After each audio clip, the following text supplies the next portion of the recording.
নমস্কার বন্ধুরা, আমার মায়ের আঁচলে সবাইকে স্বাগত। আশা করছি সবাই ভালো আছেন, আমরাও সব ভালো আছি। তা বন্ধুরা, আজকে আমি এই বাঁধাকপি দিয়ে একটা রেসিপি শেয়ার করব। তা বাঁধাকপি দিয়ে অনেক রকম রেসিপি সবাই করে থাকেন, তা আজকে আমি করব বাঁধাকপির কোপ্তা কারি। তা আমি বাঁধাকপির কোপ্তা কারি কীভাবে করি তা আপনারা দেখতে থাকুন, আশা করছি ভালো লাগবে। তা আমি আগে এই বাঁধাকপিটাকে একটু ঝিরিঝিরি করে কেটে নেব। বন্ধুরা, আমি বাঁধাকপিগুলো এই যে ঝিরিঝিরি করে কেটে ফেলেছি। আমি কিন্তু পুরো বাঁধাকপিটা নিয়ে হাফ বাঁধাকপিতেই হয়ে গেছে, কারণ আমাদের তো বেশি দরকার নেই, আমরা দুজন মাত্র মানুষ, তাই অর্ধেক বাঁধাকপি আমি কেটেছি। এবার এর মধ্যে একটু গরম জল বসিয়ে রেখেছিলাম আমি, এই গরম জলটা এর মধ্যে দিয়ে দেবো। এটা আমি সিদ্ধ করব না, শুধু নরম হওয়ার জন্য একটু গরম জল এর উপর দিয়ে রাখবো। একটু লবণ দিয়ে দেবো।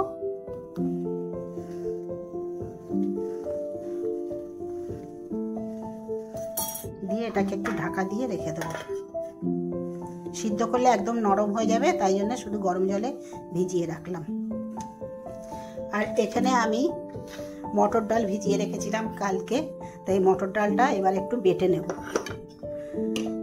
এটা আমি মটর ডাল দিয়েছি, আপনারা চাইলে ছোলার ডালও দিতে পারেন, আবার বেসনও দেওয়া যায়। তা বেসন দেওয়ার থেকে ডাল দিয়ে করলে এটা টেস্ট ভালো হয় কোপ্তাগুলোর। তা আমি এই মটর ডালটা এর মধ্যে দিয়ে দিচ্ছি, আর এর মধ্যে দিচ্ছি একটু আদা আর তিনটে কাঁচা লঙ্কা দিয়ে এবার এটাকে একটু বেটে নেব। একটু শুকনো করেই বাটতে হবে, আমি তাই জল দিলাম না, দিয়ে এটাকে একটু বেটে নিচ্ছি। এই দেখুন, আমার ডালটা বাটা হয়ে গেছে, মিহি করে ডালটাকে বেটে নিয়েছি। আর বাঁধাকপিটা এতক্ষণ ভেজানো ছিল, এই নরম হয়ে গেছে এটা। এবার এটাকে আমি একটু সেকে ফেলবো।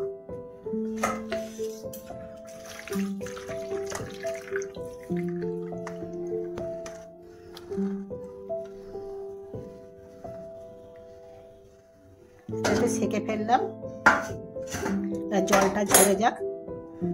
বাঁধাকপিটা জল ঝরিয়েছি, এবার একটু চিপে চিপে নিয়ে এর মধ্যে দেব। এইভাবে একটু চিপে নেব, চিপে নিয়ে এর মধ্যে রাখবো। এবার এই ডাল বাটাটাকে এর মধ্যে দিয়ে দেব।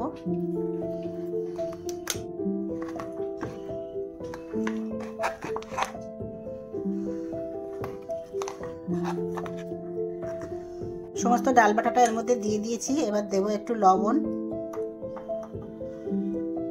একটু লবণ দিলাম। দেব একটু লঙ্কার গুঁড়ো আর একটু হলুদের গুঁড়ো। এবার এটারে মেখে নেব ভালো করে। ভালো করে মেখে নিয়েছি। এবার আমি এটাকে ভাজবো। কড়া বসিয়ে দিয়েছি, এবার এতে দেব সাদা তেল।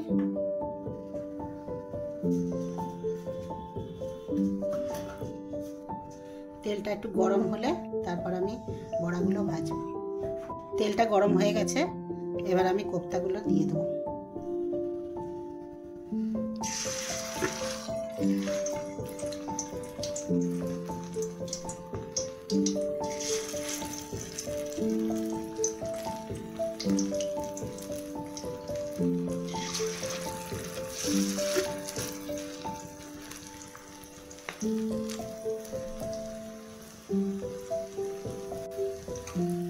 এগুলোকে আস্তে আস্তে উল্টে দেব।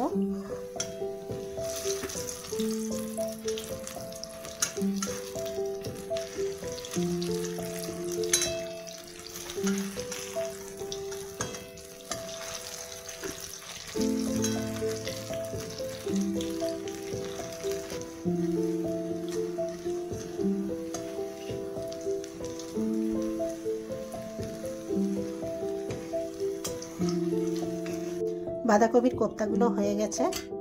এই দেখুন, এগুলো শুধু এমনি ভাজা খাওয়া যায় ডালের সঙ্গে। তা আমি কারি করব, তাই জন্যে আলু কেটে রেখেছি। তা এবার এই যে আলু কেটে রেখেছি, এবার এই আলুগুলোকে আমি ভেজে নেব। আমি ওই তেলেই এই আলুগুলোকে একটু ভেজে নেব।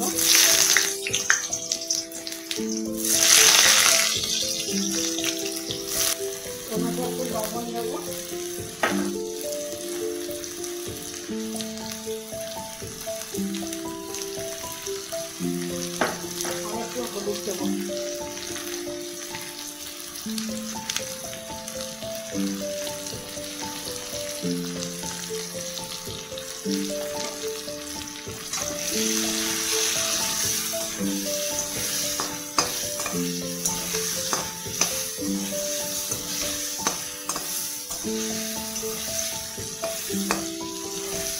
আলুগুলোকে একটু লাল লাল করে ভেজে নেব, আর আমি ততক্ষণ একটু মশলা করে নেব। মশলার জন্যে আমি একটু আদা আর কাঁচা লঙ্কা এর মধ্যে দিচ্ছি মিক্সিতে, আর দেখছি একটু টমেটো, এটা আমি বেটে নেব। আর জিরের আমি গুঁড়ো দেব, তাই শুধু এটাই বেটে নেব।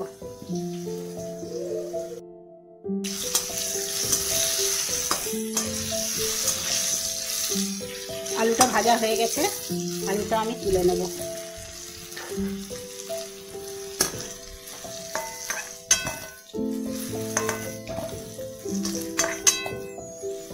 এই তেলে আমি শুকনো লঙ্কা, জিরে আর তেজপাতা ফোড়ন দিলাম, দিয়ে এবার এই মশলাটা, বাটা মশলাটা দিয়ে দেবো।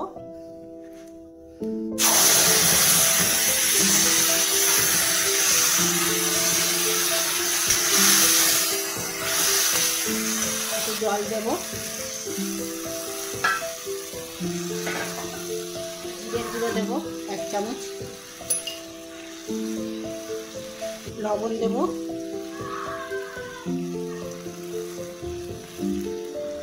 ঠান্ডার মতো লবণ দিলাম,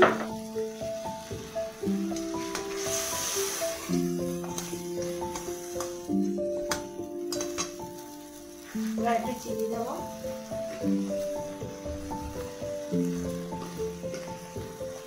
আর একটু হলুদের গুঁড়ো দেবো।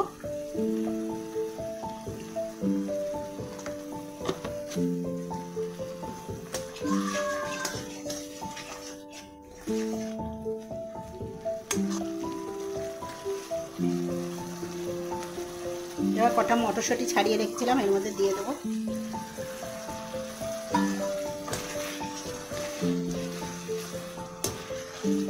এটা একটা সম্পূর্ণ নিরামিষ রান্না, নিরামিষের দিনই করা যায়।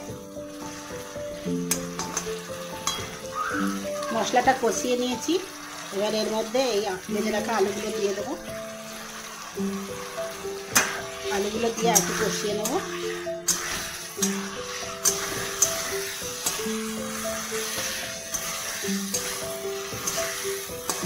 আলু দিয়ে কষিয়ে নিয়েছি, এবার জল দিয়ে দেবো। ডালের বাটির জলটাই আমি একটু দিয়ে দেবো।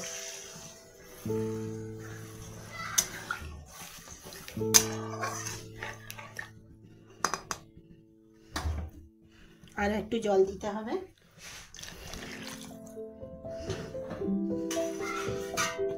এবার আমি ঢাকা দিয়ে আলুগুলো সিদ্ধ হতে দেবো।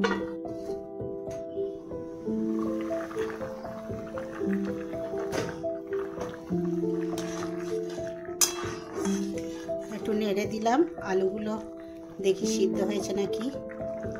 হ্যাঁ, আলুগুলো সিদ্ধ হয়ে গেছে।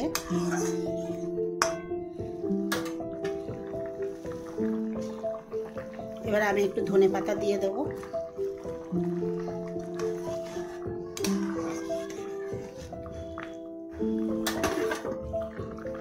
এই সময় আপনারা নুন মিষ্টি দেখে নেবেন। আর এবার আমি কোপ্তাগুলোকে এর মধ্যে দিয়ে দেবো।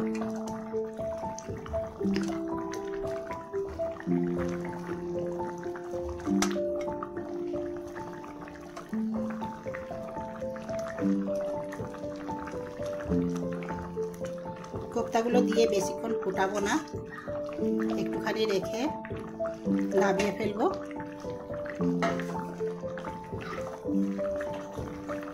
আমি একটু ঘি দিয়ে দেবো, যেহেতু এটা নিরামিষ তরকারি, একটু ঘি দিলে ভালো লাগবে। আপনারা গরম মশলাও দিতে পারেন।